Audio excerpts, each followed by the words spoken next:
que comenzar el primer Ateneo del año. El tema de hoy es miocardiopatías no isquémicas. Vamos a discutir un poco el espectro de este problema e intentar actualizarlo desde sobre todo enfocando un poco la discusión de las novedades en genética, en lo que es el fenotipo, el genotipo y tratar de ir avanzando en este tema.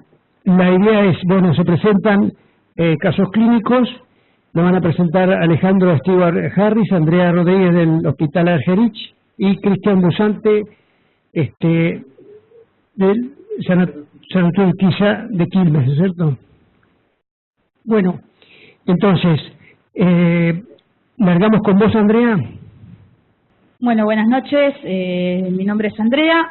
Voy a presentar una pequeña actualización. Me pareció que hablar de miocardiopatías no isquémicas, hay muchísimas cosas como para hablar, pero me pareció interesante actualizar la parte genética, que es lo nuevo, digamos, en lo que sería miocardiopatías no isquémicas. Sabemos que las miocardiopatías no isquémicas constituyen un conjunto extraordinariamente heterogéneo de entidades que tienen como cosa en común que afectan el músculo cardíaco y que van a llevar a una vía final común, que sería la insuficiencia cardíaca o disfunción del músculo cardíaco en diferentes formas. Como miocardiopatías no isquémicas, podemos nombrar 5 grandes grupos de ellas. Una es la miocardiopatía dilatada, la miocardiopatía hipertrófica, la ritmogénica del ventrículo derecho, la restrictiva y causas no clasificables, que serían las virales, las miocardiopatías periparto. Todas estas miocardiopatías pueden ser a su vez de origen familiar, genético, tener una causa genética, o de origen no familiar, no genético. La realidad es que todas nos van a llevar a todos los pacientes a la insuficiencia cardíaca, que es la vía final común de ellas. La prevención de esta insuficiencia cardíaca mediante la identificación justamente de cuáles serían los factores precursores subclínicos de esta insuficiencia cardíaca es lo que nosotros justamente estamos tratando de dilucidar en este último tiempo, gracias a todo el avance de toda la batería genética que se empezó a estudiar. Hay creciente evidencia que sugiere que el riesgo y el curso de la insuficiencia cardíaca depende justamente de esto, de la predisposición genética. Ya desde 1971, el subestudio de Framingham observó justamente esto, la asociación parental de pacientes que tenían insuficiencias cardíacas que eran causadas por miocardiopatías de causa no isquémica y que se repetían en familiares allegados de estos pacientes justamente. Entonces se empezó a hablar justamente de esto, de la miocardiopatía parental, que se asociaba justamente con disfunción ventricular izquierda, que eran pacientes que por ahí se mantenían asintomáticos durante mucho tiempo y tenían ciertas manifestaciones que en la descendencia se iban dando. Me falta nada. Los factores, el mismo registro sueco también, con un seguimiento muy importante de 24 años de pacientes con insuficiencia cardíaca debido a miocardiopatías no isquémicas, demostraron la relevancia de estos factores genéticos. Eran pacientes que en su descendencia empezaban a presentar signos de insuficiencia cardíaca como factor de riesgo independiente, la aparición de que tenían un familiar de que había sufrido de una miocardiopatía no isquémica. Este estudio es muy interesante porque tiene 24 años de seguimiento. En los últimos años se publicaron a nivel internacional diferentes documentos de consenso, guías clínicas de diagnóstico y tratamiento de miocardiopatías y diferentes enfermedades como canalicopatías, enfermedades aórticas, y en ellos se incide la necesidad de recomendar justamente esto. Estudiar a los familiares de los pacientes. Esta insistencia tiene diferentes niveles de recomendaciones dependiendo de la miocardiopatía a la que nos estemos refiriendo, pero justamente es todo lo que venimos planteando. Todo paciente que tenga una miocardiopatía que sea de causa no isquémica debería tener un estudio genético. ¿Cómo empieza esto?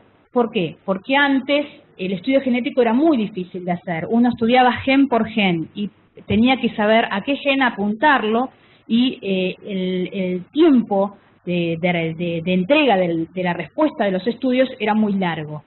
El cambio de hacer justamente esto, el estudio de gen por gen, a hacer un paneo general de todos los genes, la secuenciación de genes, permitió justamente esto, que uno empiece a estudiar a los pacientes a nivel genético para ver todo el material genético que tiene, en qué se relaciona con la enfermedad, justamente.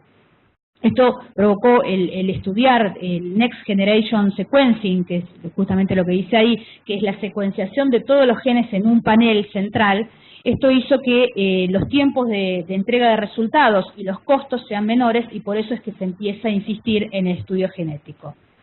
Sin embargo, esto, bueno, supone que es un reto para nosotros, porque una vez que nosotros tenemos esta información genética, tenemos que saber qué es lo que vamos a hacer con esta información genética, para qué nos sirve y en qué momento realmente podemos utilizarla o no.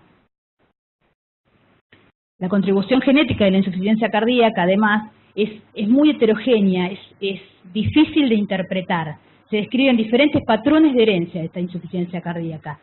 Generalmente la mayoría, las restrictivas, las hipertróficas, generalmente son de autosómicas dominantes, pero hay diferentes patrones de herencia que pueden ser autosómicas recesivas, ligadas al cromosoma X, mitocondriales. Entonces es como una gama muy amplia de genes que uno tiene que saber muy bien interpretarlos. A su vez, todas las miocardiopatías presentan heterogeneidad genética y heterogeneidad fenotípica. ¿Qué quiere decir? Que puede haber alteración a nivel de un gen o de varios genes, ser bigenética o unigenética, y ese mismo gen, a su vez, dependiendo de factores externos, puede fenotípicamente demostrarse de diferentes maneras. Entonces uno tiene que una batería genética y saber realmente qué gen tenemos y cómo interpretarlo. En las últimas décadas casi 100 genes se han identificado en las diferentes formas de miocardiopatías. La mayoría de los genes están asociados a miocardiopatía dilatada, a hipertrófica y en menor medida a enfermedad ritmogénica del BD y a las restrictivas. Acá tenemos algunos de los genes identificados.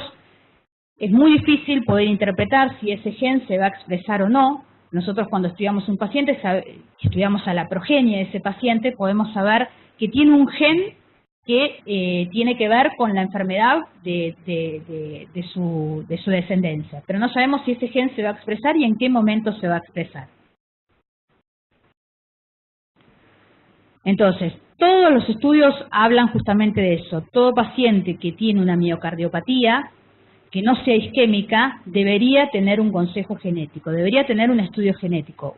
Debemos plantearnos, si bien acá en Argentina es muy difícil hacer estudios genéticos, porque todavía los paneles, hay muy pocos lugares, digamos, que pueden tirar el panel completo de genes, y es de difícil acceso. Nosotros deberíamos empezar a pensar justamente de que lo que tenemos que hacer es eso, un paciente que nos viene con una miocardiopatía, que no es de causa isquémica, empezar a estudiarlo, hacerle todos los estudios justamente para hacer el diagnóstico de qué tipo de miocardiopatía estamos enfrentando, y a su vez deberíamos empezar a hacer un panel genético para saber qué pasa con su descendencia. Si ese panel genético nos da positivo, deberíamos organizar nuestros servicios de insuficiencia cardíaca con asesoría genética, con gente que esté en condiciones de interpretar esos genes. Para eso debemos capacitarnos, debemos trabajarlo en un grupo multidisciplinario con psicólogos para saber cómo manejar la información, hablar con la familia, explicar, o sea, qué vamos a hacer con esa información. Tenemos un paciente que tiene una miocardiopatía no isquémica y, bueno, sabemos que la progenie lo puede tener. Tenemos que plantearnos cómo vamos a manejar esta información. Entonces, una de las consecuencias derivadas de la realización de los estudios genéticos es la repercusión a nivel de la reproducción. justamente, el objetivo debe ser que el paciente conozca la posibilidad de transmitir esta alteración que tiene genética a su descendencia, las implicancias de esta transmisión y qué alternativas reproductivas tiene. Para todo eso debemos trabajar con grupos multidisciplinarios, con gente de salud mental, con genetistas, con gente que haga insuficiencia cardíaca, que podamos apoyar al paciente, porque si nosotros estudiamos y después no sabemos qué hacer con la información, no sirve de nada esto. Esto justamente lo que tenemos que hacer es saber qué hacer con la información. Por otro lado, la importancia de los estudios genéticos es para comenzar a ensayar nuevas terapias. Hoy en día se están ensayando múltiples terapias génicas y hay múltiples protocolos lanzados en el mundo sobre terapias génicas. Se están, como para contarles un poquito, realizando esfuerzos para tratar las miocardiopatías, mejorando la sensibilidad al miofilamento del calcio a través de la transferencia de un gen, que es el SERCA2. Es una proteína que bombea calcio al retículo endoplásmico y parece bastante prometedor. Es un ensayo que está en fase 2 en Europa en este momento. Todavía no tenemos demasiada información sobre esta. Hay también varias proteínas anormales del calcio que son candidatas a terapia génica, microRNs, que son ARNs cortos, que lo que se está tratando de hacer es bloquear la expresión genética de la traducción de esas proteínas a través de microRNs para evitar justamente la hipertrofia ventricular. Hay muchísima batería de nuevos medicamentos que se están largando. La terapia celular a nivel de células mononucleares que se están viendo a ver si se puede hacer. Y la idea, justamente, lo último, es la idea de reemplazar un gen defectuoso por uno normal. Eso hay varias líneas de investigación de diferentes biólogos, investigadores que están tratando de utilizar micropartículas que hacen que justamente lo que hace es cambiar el gen anormal específicamente. Los genes se transfieren a nivel de un ADN viral. El problema de esta investigación es justamente el ADN viral, el vector de transferencia de genes, que eso es lo que se está demostrando que los pacientes, el mismo sistema inmune del paciente lo que hace es rechazar este ADN viral y por eso no nos sirve como vector, y se están tratando de encontrar diferentes vectores. Justamente los esfuerzos se dedican a eso para mejorar el transporte del gen específico que nosotros queremos cambiar. Por eso es tan importante el tema de que nos empecemos a amigar con el tema de la genética, porque hay muchísimas medicaciones y los laboratorios están trabajando muchísimo con moléculas diferentes de este ADN viral para poder utilizarlo como vector. Aunque aún no deben abordarse las cuestiones relacionadas con la selección de los vectores apropiados, es probable que la terapia génica se convierta en una herramienta clínicamente significativa. El tema es que justamente estas nuevas terapias son muy caras, es muy caro hacer todo lo que es el mapa genético del paciente, es muy caro conseguir después el estudio para estas terapias, pero bueno, es algo nuevo y es lo que se viene. Me pareció interesante como mostrarlo hablando de cardiopatías no isquémicas y no hablar siempre de lo mismo, porque me parece que esto es algo que tenemos que ir despacito acostumbrándonos y viendo e investigándolo.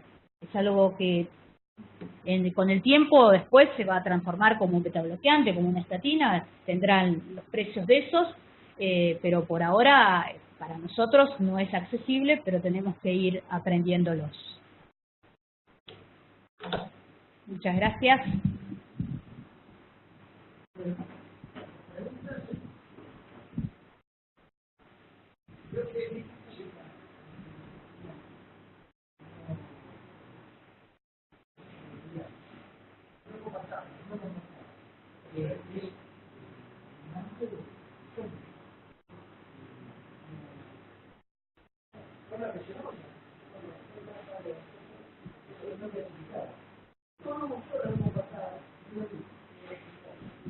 Sí, también, y es autosómica dominante, justamente. Sí, y... Exactamente. Por eso no la pueden especificar dentro de como sexto grupo, digamos. Queda ahí en el medio, exactamente.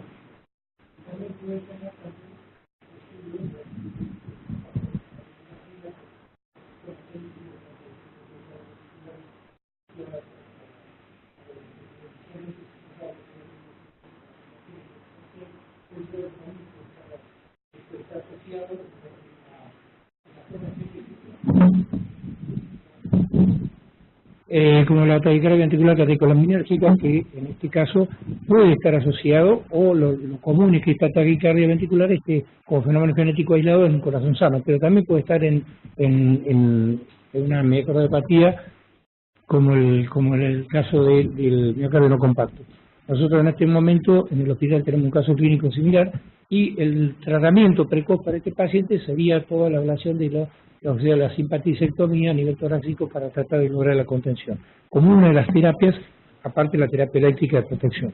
Pero la miocardiopatía no compacta es una entidad que cada vez se está viendo más y se está encontrando más. Lo que también hay que tener en cuenta es que la gran mayoría de estas miocardiopatías con causa genética hay que buscar también que puedan tener otro defecto asociado, defectos renales, hay muchos defectos, muchos pacientes que tienen asociados trastornos musculares a las miocardiopatías dilatadas familiares.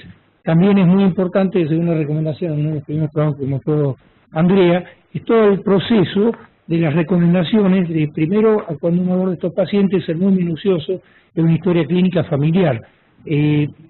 Tratar de hay que hacer un árbol genético de la familia, un árbol genealógico de la familia, tratando de ser lo más minucioso digamos, en los antecedentes del paciente, familiares, abuelos, padres, tíos, y hacer todo un mapa donde uno ve cómo es la ascendencia del paciente, qué enfermedades han tenido, o la sospecha. Muchas veces se comete el error de clasificar rápidamente un paciente con una miocardiopatía dilatada a una sola causa, y cuando uno investiga para tratar a los familiares, encuentra que vienen de una línea de enfermos. Entonces es fundamental. El segundo punto que es muy importante, aparte de hacer la historia clínica, ver lo que si se puede contar con la autopsia de familiares, historias clínicas, todo eso. El otro punto que hay que ser extremadamente cuidadoso en el manejo de la información con la familia y especialmente en los niños. Ahí hay un punto de discusión y de controversia en qué edad un chico tiene que acceder a los estudios genéticos, en qué edad hay que siempre hablando no del caso urgente, sino del caso del paciente que va evolucionando, como para investigarlo, y en qué momento el chico tiene que conocer su verdadera historia. Todavía no hay consensos, mucha gente habla de los 10 años, otros dicen que es para la adulta, y que el paciente de adulta tiene que tener el derecho de investigar y hacer su propia investigación genética, pero lo que sí es cierto, el abordaje tiene que ser multidisciplinario, con muchísimo hincapié en la parte psicológica, porque esto es, desde el punto de vista psicológico, una persona joven altamente invalidante, es limitante, y entonces probablemente uno, por el afán de descubrir, hacer un muy buen diagnóstico, no tenga en cuenta el impacto que hace eso. Y por último, la recomendación que ahora se está haciendo en todos lados, la recomendación es para qué se pide el estudio genético, y eso condiciona o no la progenie, condiciona o no, depende el estudio genético, el efecto que se tenga, tener asesoría y counseling respecto a lo que sería todo lo que sería específicamente salud reproductiva, y dejar siempre lógicamente la posibilidad de que el paciente sea el que decida. Lo que dice Alejandro es muy interesante porque, por ejemplo, en el Brugada, que está reconocido los genes, causa-efecto del trastorno eléctrico de la canalopatía. Brugada planteó en los últimos años que han puesto demasiado CDI, sobre todo por gente joven, estamos viendo de menos de 25 años, y el tema del impacto psicológico que no se veía hasta esa edad, y la mayoría de los CDI al seguimiento a largo plazo se encontraron que no tienen choques. Entonces, bueno, los 1000 y pico de pacientes que han seguido, ellos hablan de estratificación de riesgo en el Brugada, ya definido como tal tipo 1, el único que tiene indicación eventualmente de estudiar genéticamente y de estratificar riesgo. Otro es el modelo de la enfermedad Fabry, el Fabry se cura. El Fabry es el diagnóstico precoz del gen que codifica la enzima, y si nosotros sospechamos después de un eco que hizo Lescano, un hipertrófico, digamos, sin causa, digamos, demostrable, y termina siendo un Fabry con una gota, la gota seca, hacemos el diagnóstico del Fabry y se cura. Son enfermedades nicho todavía, como planteaba muy bien ella, son de alto costo. Imagínense que un tratamiento mensual de un Fabry vale, no sé si 80, 90 mil pesos mensuales, como pasa con otras enfermedades. Todavía están dentro de los enfermedades nicho que cubren Estado y demás. Pero bueno, me parece que esto está en el inicio. Estamos nosotros, los cardiólogos un poco más mayores, estamos viendo recién el inicio, y los más jóvenes son los que van a disfrutar de este gran capítulo que es el tema de la genética. La idea sería así, la idea sería seguir, bueno, con el caso clínico que va a presentar Cristian, y vamos a discutir un poquito todos. Acuérdense que a las 9 tenemos que terminar, ¿eh? Cristian, por el escándalo dice que te largamos, ¿eh? Bueno, buenas noches. Mi nombre es Cristian Docente, yo soy cardiólogo del Salvatore Urquiza, y bueno, vamos a ir adelante con el Ateneo.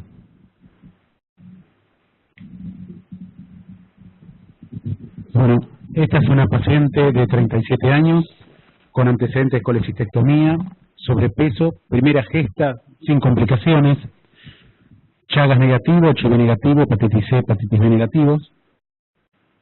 En la semana 35 o 36 de su embarazo, la paciente manifiesta astenia, tos seca y escalofríos.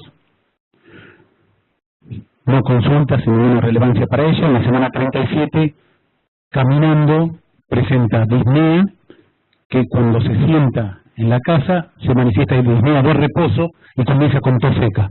A partir de allí se va por sus familiares a un hospital, que es en la zona de Berazategui.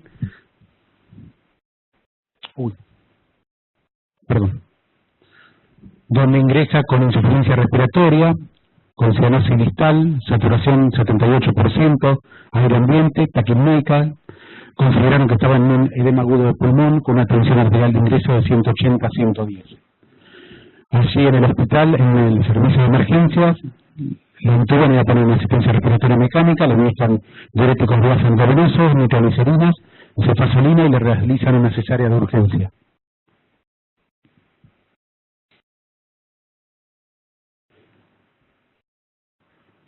La paciente reingresa a la unidad coronaria, donde ingresa en asistencia respiratoria mecánica, una PVC de 10 centímetros de agua, una presión arterial de 160, una frecuencia cardíaca de 130 por minuto, con un cuadro clínico de reales crepitantes disciplinados en ambos campos, con un laboratorio de 13.500 blancos, predomina neutrófilos, por ahí relevante la FAL de 336, y una gasometría de 735 para una FIO2 al 50%, una presión de 40 y PO2 de 92, con un exceso de base de -2, de carbonato 23 y saturando al 97%.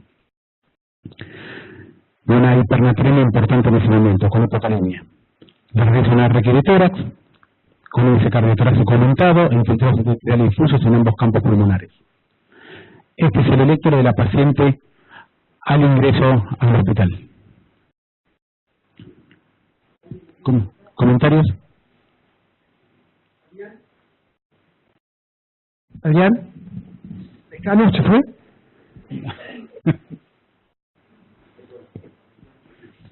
Es una mujer cursando su embarazo en el último mes de su gesta, donde intercurre con un cuadro de edema agudo de pulmón, ingresando en un hospital público en un servicio de emergencia, ¿no? Donde practican una cesárea de urgencia y requiriendo asistencia respiratoria en su momento y vasodilatadores a su ingreso en contexto de hipertensión arterial, ¿no? Sí, lo que se ve que es un ritmo auricular, es un ritmo auricular con una P negativa en D3, o sea que no es un ritmo sinusal típico, sino que es un ritmo auricular que está en taquicardia, que está en 150 latidos por minuto aproximadamente, y hay una falta de producción de RB1 D3. El eje parece estar conservado, y los complejos no son de bajo voltaje, pero están ahí evidentemente dentro de no hay una rotación en su eje, y lo que vemos acá como más importante es la falta de progresión de RB1B3 y a su vez la teca. Exactamente.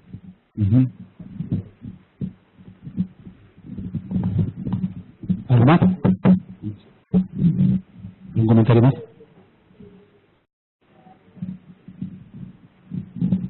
comentario más? Sí. Bueno. La paciente desde el hospital público es derivada por su obra social al sanatorio de la Trinidad, donde ingresa con tubo orotraqueal, acceso venoso central, con una infusión de midazolam de glicerina, oxitocina y cefalotina, ¿no? La conectamos a asistencia respiratoria, PA de 160, perdón, de 160, con una frecuencia cardíaca de 130, 38,5 temperatura, PVC9 saturando al 98%, frío al 50%, linearesis en miembros inferiores y abdomen, con hiperventilación global, rales crepitantes diseminados en ambos campos y un abdomen distendido. Recordad que es por cesárea la C.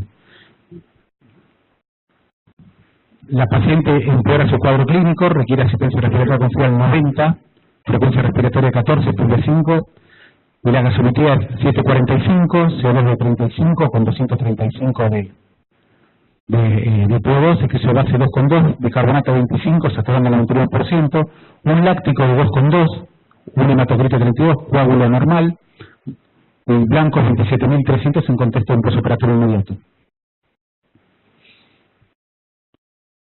La radiografía de la paciente. Todo blanco. ¿Comentario? ¿Algún comentario? En la placa se evidencia un índice carotorácico aumentado.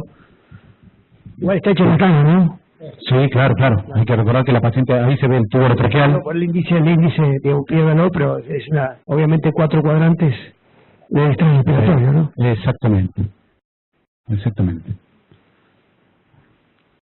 Un acceso venoso, sin más. Y este es el electro de ingreso al sanatorio, donde nuevamente vemos la falta de progresión de la R en las derivaciones precordiales, ¿no? Con ritmo sinusal. Ahí está sinusal, me parece, ¿eh? Sí, sí. Acá está sinusal.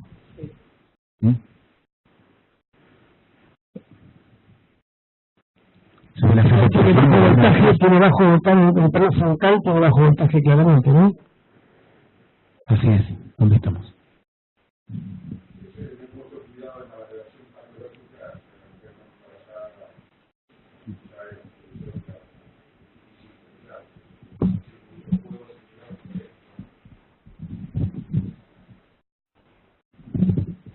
Adri, ¿querés comentarlo así?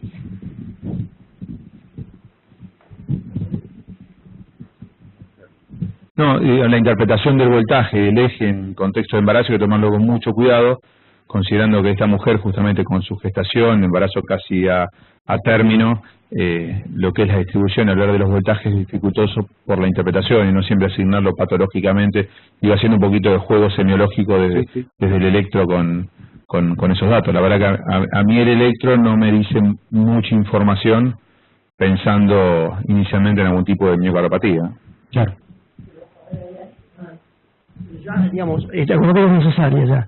Entonces, yo veo la precocidad, coincido con Alejandro, tiene falta de progresión de R y tiene claramente agrandamiento auricular, o vía auricular, con un cambio de primario, ST, difusos, y no se tiene cutelario, ¿no? Me parece que tiene cutelario, y puede ser pericocalemia, ¿no? Me gusta discutir con los maestros. Yo no veo agrandamiento bioauricular, no veo aumento del voltaje en cara inferior, en B1. ¿Dónde está B1, Cristian? Ahí. Ahí. No tiene un componente plus-minus muy marcado como para hablar de crecimiento bioauricular. No sé cuánto mide la duración de la onda P. Sí, menos de, no, de la onda P. ¿Tiene menos de 120?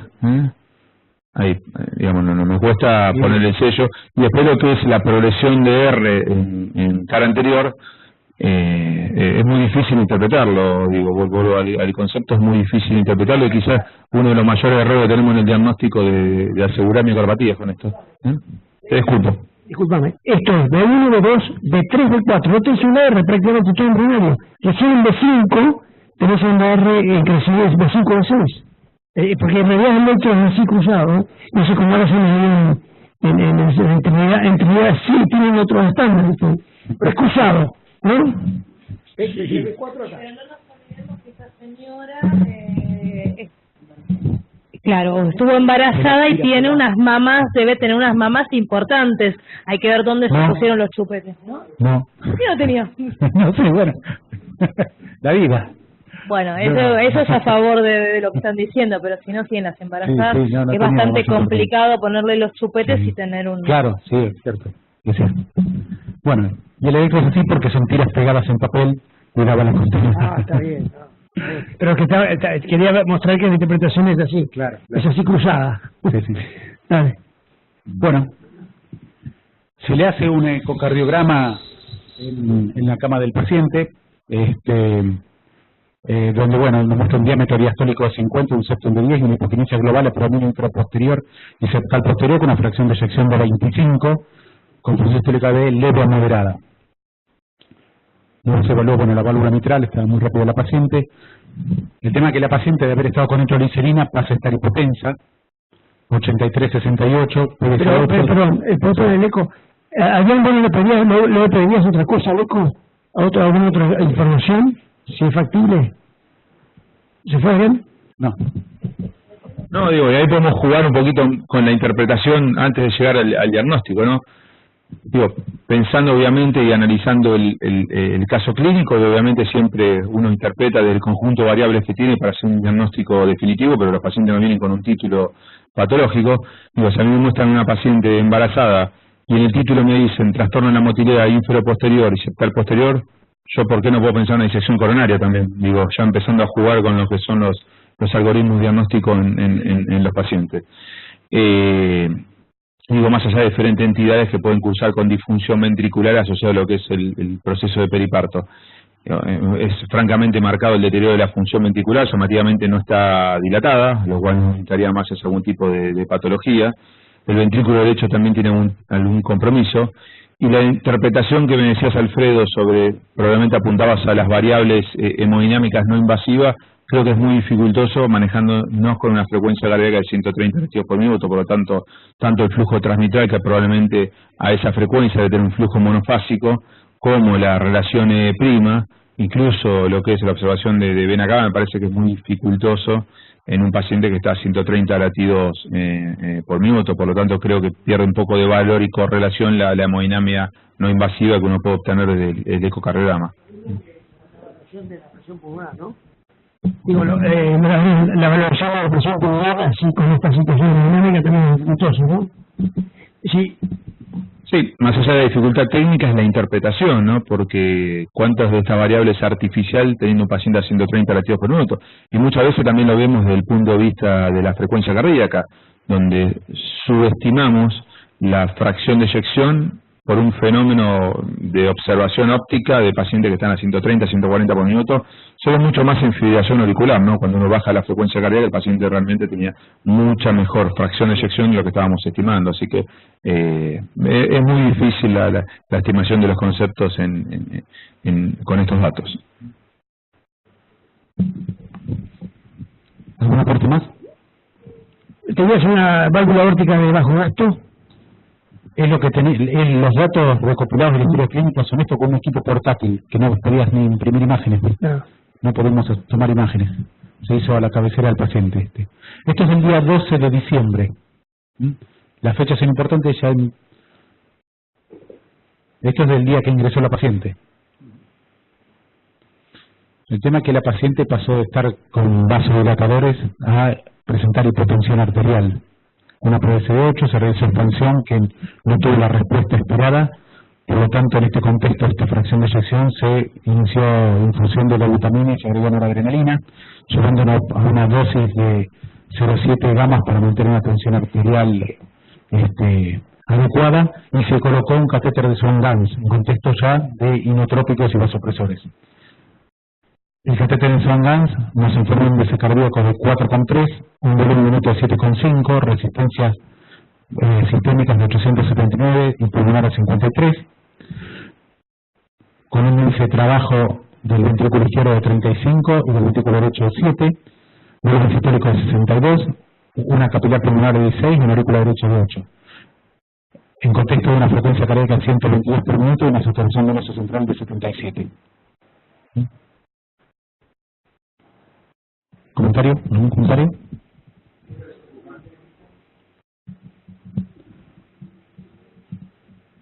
No, solo la capilar, Adrián, 16. Capilar 16. Sí. Sí, mirá la resistencia. Baja resistencia. 53. Sí.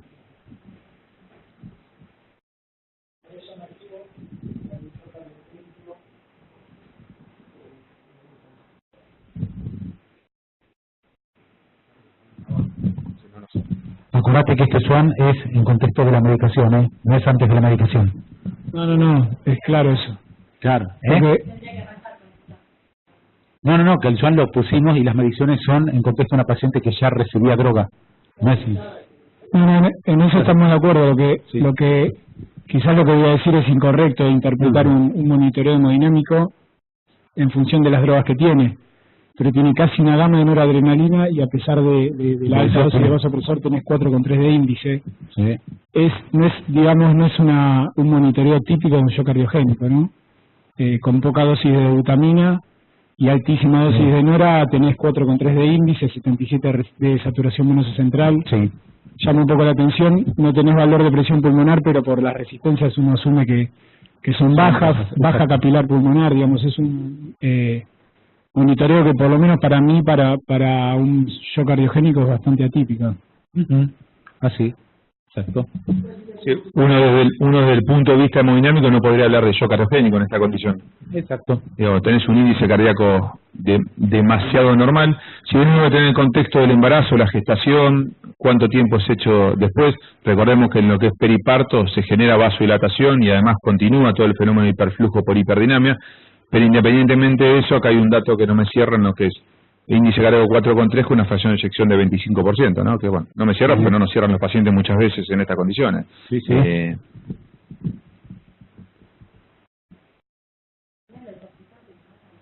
Sí, pero fue después del posoperatorio inmediato. Preguntaba porque parece un shock séptico más que un shock cardiogénico. Por eso preguntaba si estaba con leucocitosis o algo. Claro, lo que pasa es que los 23.000 que tenía la paciente eran post-cesárea. Y perdóname, ¿2,2 ácido lácticos con esto? El ácido láctico era antes de propensarse a la paciente. Ah, bien. Era cuando tenía nitroglicerina. ¿Perdón? No.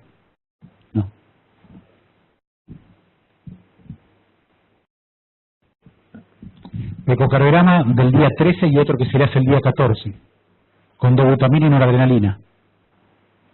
5 gamas, cerca de una gama de noradrenalina,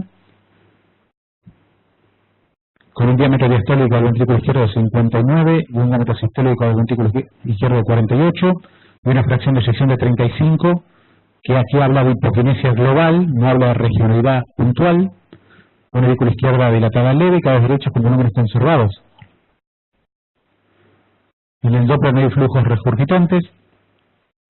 Este es un eco totalmente diferente al primero que se le hizo en el contexto del ingreso de la paciente.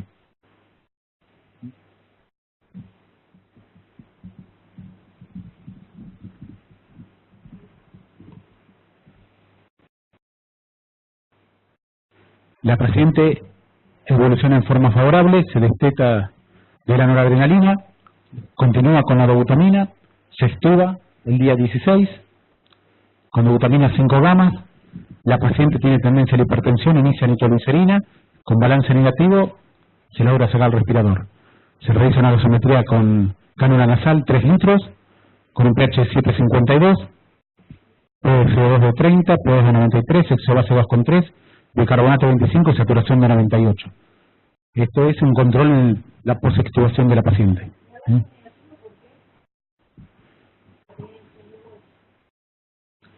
Sí. No.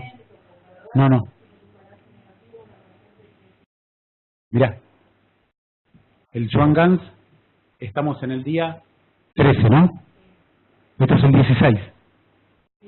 O sea, ya no tenía Swan-Ganz la paciente en ese momento. Y ahora te voy a mostrar la placa de la paciente. De ese día. Exacto. ¿Ves? No tiene tubo.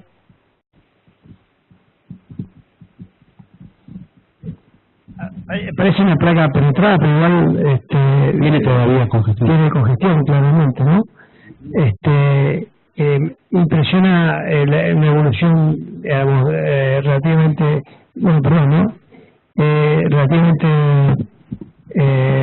con buena evolución, impresiona la etiología de la mecanopatía periparto, pero al margen del comentario, lo que decía hoy Pereiro tiene razón, ¿eh?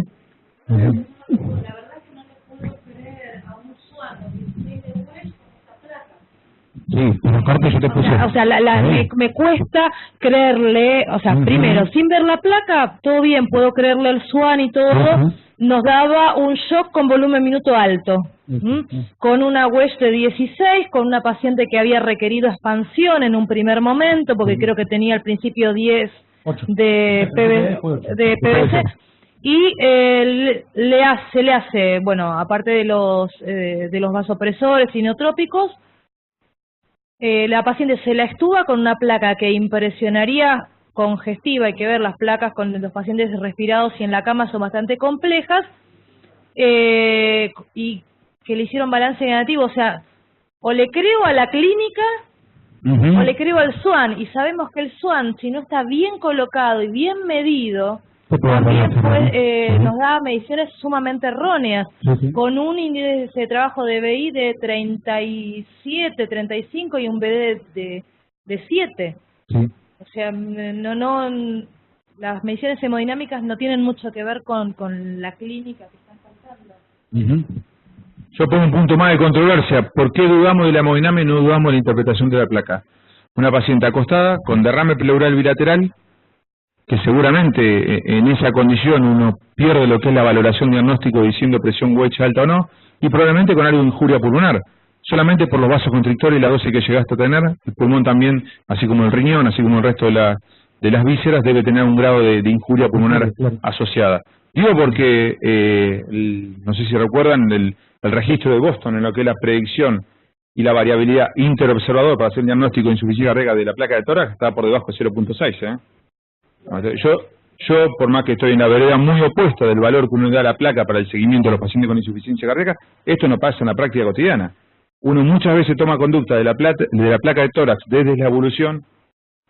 Cuando hacemos variabilidad interobservador, van a ver que uno dice insuficiencia cardíaca, el otro dice injuria, el otro dice no tiene nada, balance negativo. Esta es la duda que tenemos realmente en la práctica cotidiana, porque como dice Estela, si yo veo la placa solamente, le doy diurético. Si le creo el catéter de Swan-Ganz, que creo y pienso que probablemente el catéter de Swan-Ganz tiene mucha mayor valor predictivo positivo para predecir presión Wedge de fin de diástole, salvo que haya algún fenómeno hidráulico que no sea el correcto, que una radiografía de tórax en el seguimiento del paciente, ¿no? Más con la interpretación de derrame pleural que tiene.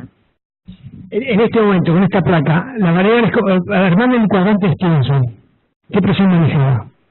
Esa paciente estaba con nitroglicerina, Sí. ¿Por qué presión tenía? Y entre 120 y 130. O sea, estaba caliente. Sí. Y tenía, desde el punto de vista de examen físico, ¿tenía rales? A pesar de esta placa, olvídate de la placa. Sí, escasos rales. Escasos rales biversales. Y hipoventilación bivasal. ¿Y saturación en este momento? Estaba con oxígeno, con cánula. ¿De cuánto? Y la tenemos 98, con 3 litros.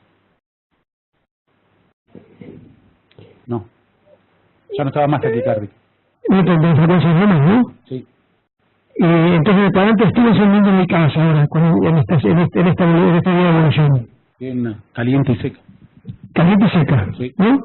¿Y otros datos tenés de ella? Para con voluta bajada, si hay 5 gramos. 5 gramos Y nitroglicerina. Y nitroglicerina. Pero no estaba para retirar la nitroglicerina de la voluta. Esto es en la extubación inmediata, Inmediata. Extubamos con glutamina, ¿Y al día siguiente la retiras de la voluta? Ahora te cuento. Bueno. Pero digamos, hasta acá, ¿qué día vos, digamos, no sé si que vuestra mente es nuestra, a ustedes qué le parece la etiología? ¿No? Parece una evolución de una... parecería ser como una intervención en la compatibilidad del parto, ¿no? Y sí. Que suelen ser autolimitadas y con buena evolución en 2/3 de los casos, ¿no? Y como condiciones que no tenía antecedentes cardiovasculares previos ni alteración estructural previa, que refiriese ella. Pero tenía factores de riesgo para mi cardiopatía, que eran añosa. No, 30... No, pero añosa era... sí, era mayor de 30. Bueno, por eso, era multípara. Sí. Bueno, Una sola gesta previa. la primera gesta. Sí. No pregunto, estoy preguntando. Una previa, esta la segunda. Añosa para ser Mayor de 30. No le digo añosa, perdón, no digo añosa por los 30 años, Pero no, por eso, no. Yo tengo 50, no, olvídate, no, pero digo para el embarazo y... Como condición predisponente, decimos. Sí. Claro. Sí. Bueno, No, lo que tenía era mayor de 30. y era el primer embarazo. Segundo. Sí. El primero... ¿Hipertensa previa? No, nada. Hipertensión No había cursado con gestosis. No. Este embarazo. No, lo que tuvo son unas semanas antes, un cuadro con astenia y escalofríos, unas semanas antes del parto. Bien. Bueno, sí. El día 17, el día siguiente después, la paciente con dobutamina en descenso, estaba en 3 gamas, furosemida, él hace un esfuerzo con una deposición y hace un edema agudo de pulmón. En la cama, Con lo cual, o sea, después de una valsalva. Exactamente. Sin hipertensarse, 123/69, con lo cual inicia nitroglicerina, ventilación no invasiva, furosemida, se le reinicia la dobutamina. Se pensó en un momento que dada la radiografía, que era muy difícil de diferenciar con las previas, pensaron en una embolia de pulmón que podía haber hecho, se le hizo un protocolo para hacer que dio negativo. Esto es el día 17.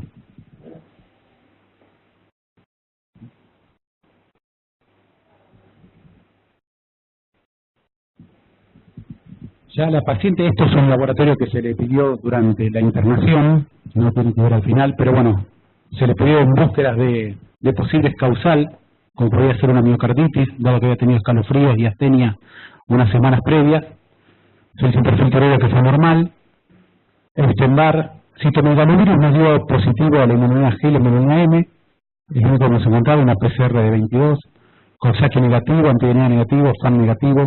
Los cultivos se encontró levaduras y pseudomicelos, Candida tropicalis, que no se le dio relevancia por parte de infectología, y que los hemocultivos fueron todos negativos.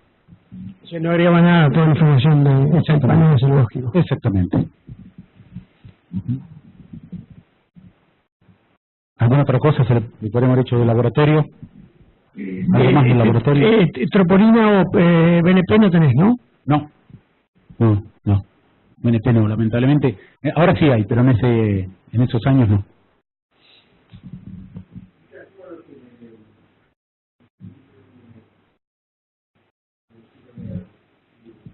En agudo, discutido.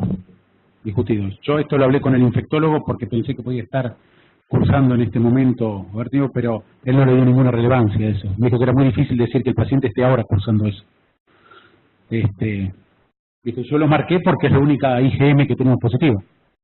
Eran todas negativas. Pero a pesar de esta IgM positiva, infectología no le dio la relevancia que uno creía que podía ser como causal de una posible miocarditis. A mí otra cosa que no me queda muy claro, IgM e IgG, las dos. No tenía título de esto, porque la verdad es que esperamos para pensar en algo viral, una IgM positiva en un inicio, y después la conversión serológica a IgG con el tiempo. Ya había tenido una semana o 15 días antes el cuadro. Y más o menos si pensamos 3 semanas antes... Y ya no tendríamos que tener IgM. Un mes. Es más confusión que otra cosa. Exacto, esto. por eso, o sea, a ver, si pongo un caso clínico donde todo es maravilloso y las guías lo hacen maravilloso y no ponemos las falencias que tenemos en cada servicio... No, está perfecto.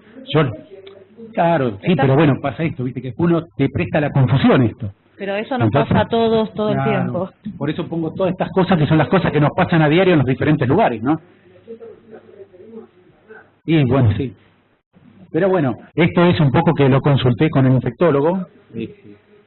Un comentario. ¿Cómo interpretaron ustedes, digamos, ante ya en evolución, cuando hacen el último episodio, cómo lo interpretaron ustedes que después de generar un valsalva, ella repite el edema pulmón? ¿Cuánto le duró el edema pulmón? No, salió rápido.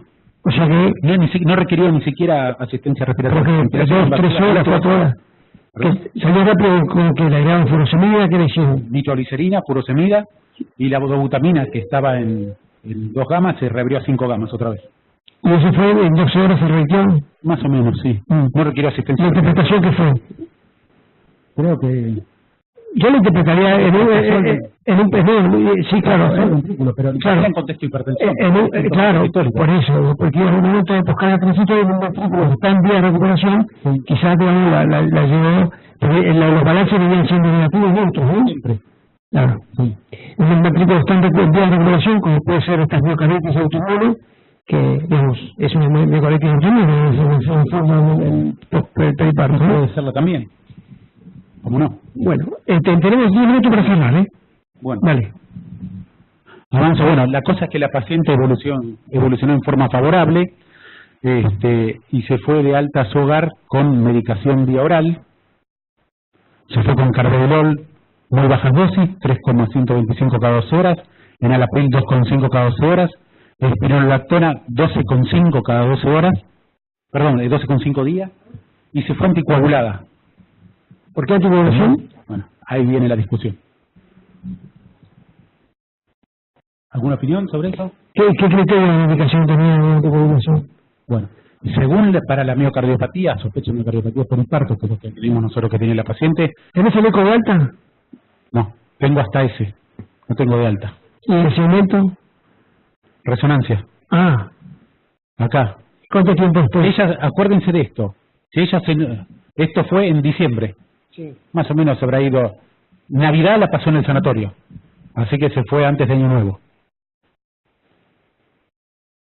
Esta resonancia es de febrero, o sea, unos 2 meses, poco menos de 2 meses después, menos. no alcanzo a ver, 57, 44 de diámetros de resonancia, con paredes de 6 y 7. ¿Y la motilidad? No había sinergia. No había sinergia. La paciente evolucionó siempre asintomática. ¿Qué efecto dio ahí?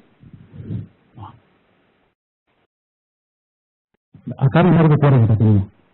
No te puedo decir exactamente. 35 era un eco que tenía hecho y acá fue menos de 40. Moderada quedó. Sí. Ahora bien, esto es febrero. Sí.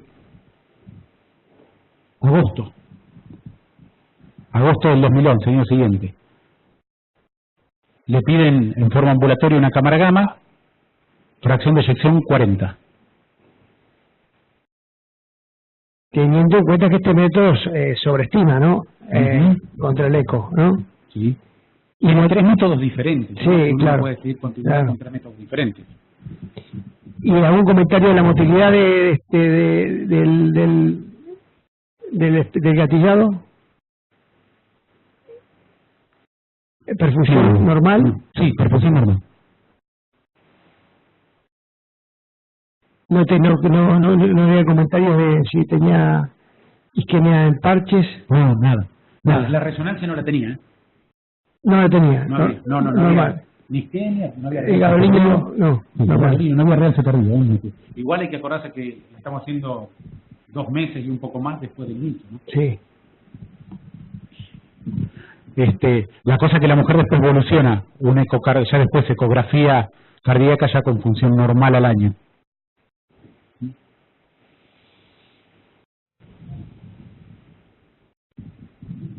A esta paciente se le interpretó como una miocardiopatía periparto. El tema de la coagulación, de la anticoagulación, fue un tema muy discutido, porque en realidad lo que indica es, dentro de esto es, que esté dilatada, que tenga trombos, que tenga alguna arritmia. Son las indicaciones para anticoagularla. Claro. ¿No? No tenía ninguna de esas para la anticoagulación. O que tuviera trombofilia, ¿no? Exactamente, pero no tenía antecedentes de nada de eso. Así que bueno, se le retiró la anticoagulación en consultorio externo y la mujer evolucionó en forma favorable. Ahora la pregunta de ella era si podía volver a quedar embarazada. Y esa es la pregunta que es difícil de contestar. ¿Quién sí, quién no? Porque las probabilidades de volver a hacer una miocardiopatía de periparto son altas y sabemos que los que han tenido peor fracción de eyección en su internación son los que tienen altas probabilidades de volver a repetirla con la peor fracción de eyección con la que entraron.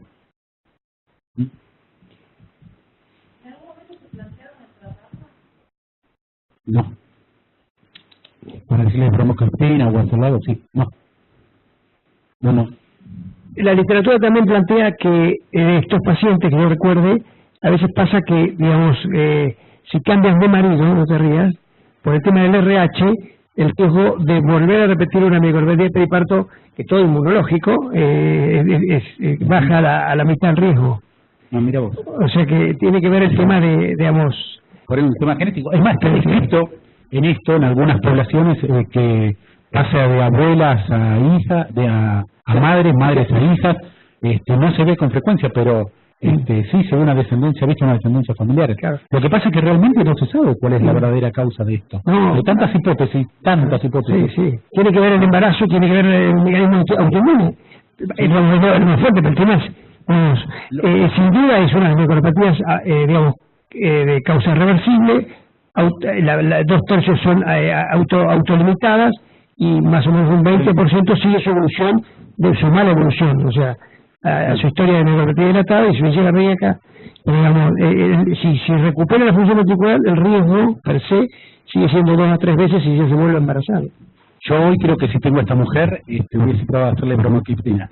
Exacto, si bien es muy difícil todo lo que la Sociedad Europea tiene un registro de periparto, es muy difícil conseguir pacientes con un diagnóstico importante, pero sí, el año pasado se presentó un estudio, si bien no son muchos pacientes, es el que más pacientes tenía, donde lo que compararon fue el tratamiento con bromocriptina en altas dosis y en las dosis habituales, y lo que vieron es que sí, las pacientes con peor función ventricular fueron las que más se beneficiaron en el tratamiento. Así que lo que recomendaban era, si bien había mucho para ver todavía, recomendaban un tratamiento agresivo en dosis altas durante 4 a 8 semanas, etcétera.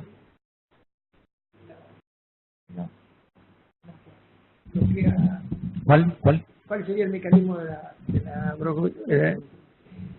la bromocriptina? Ahí está el factor de riesgo, sí. Ahí está, ahí.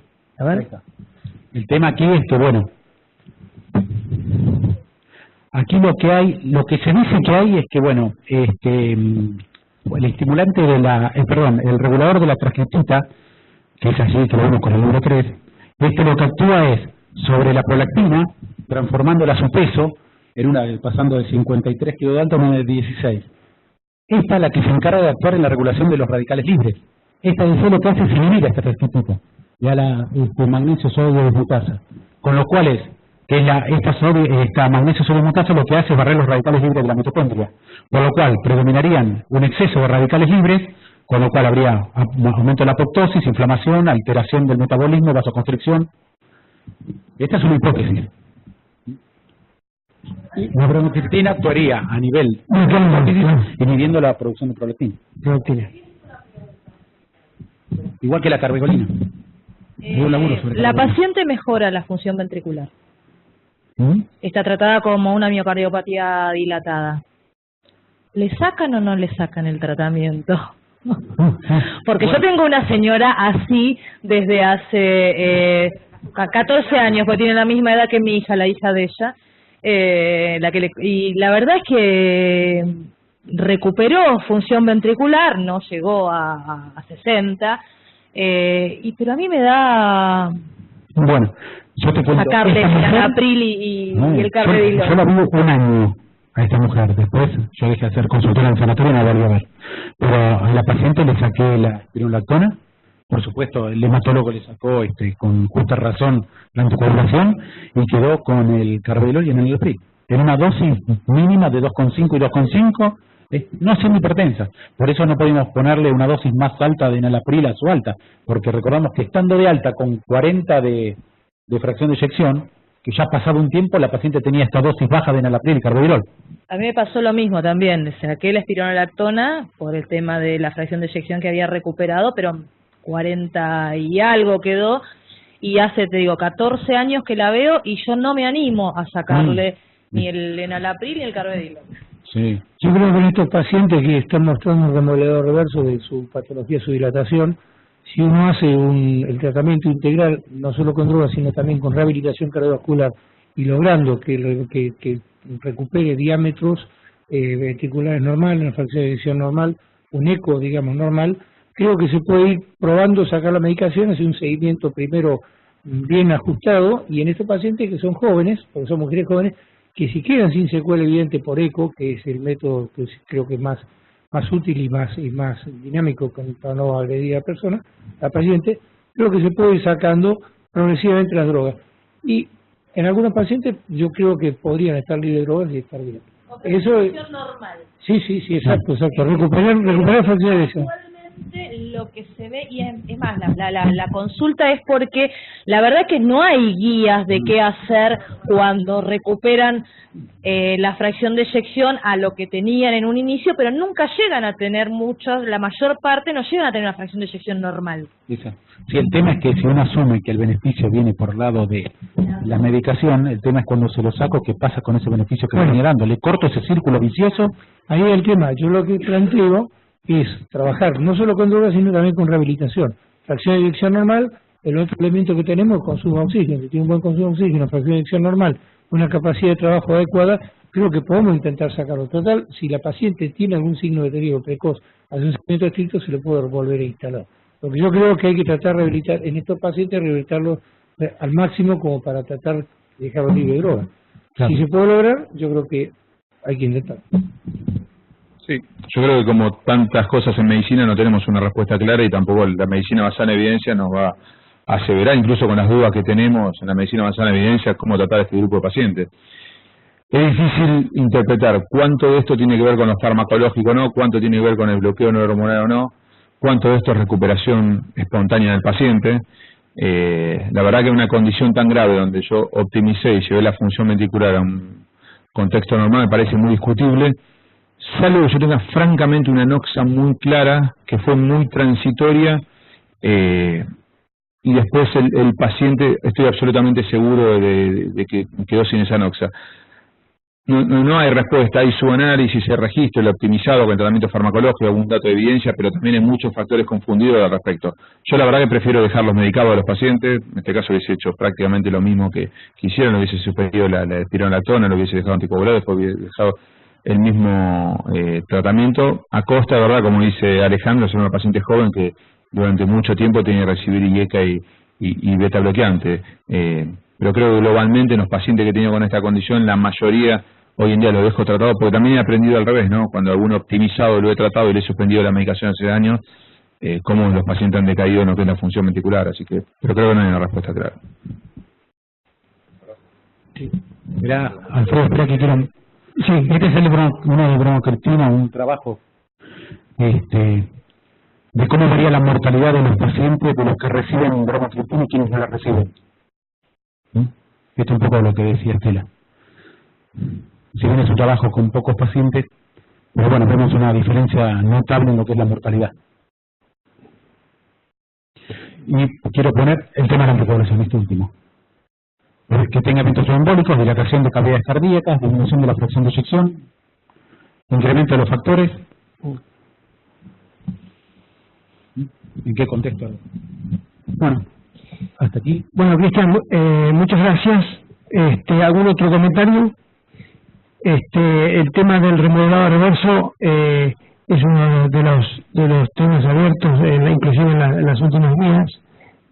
Si hay causa-efecto, lo que comentaba adelante, si el ejemplo de la miocardiopatia aguda, miocardiopatia viral, que digamos que el paciente se recupera totalmente, esos pacientes son los que quizás causa-efecto, son los que más uno puede eventualmente intentar, digamos, en el largo plazo suspender la medicación, teniendo en cuenta, digamos, la etiología, ¿no? La causa-efecto que el paciente superó su enfermedad.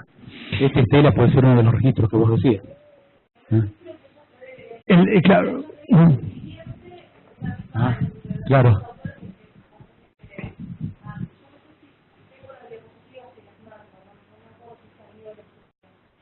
Igual, Cristian... Igual no es de ahora, el de ahora hay muchos más pacientes. Sí, es de 4 años atrás, 3 años atrás. Sí, más o menos.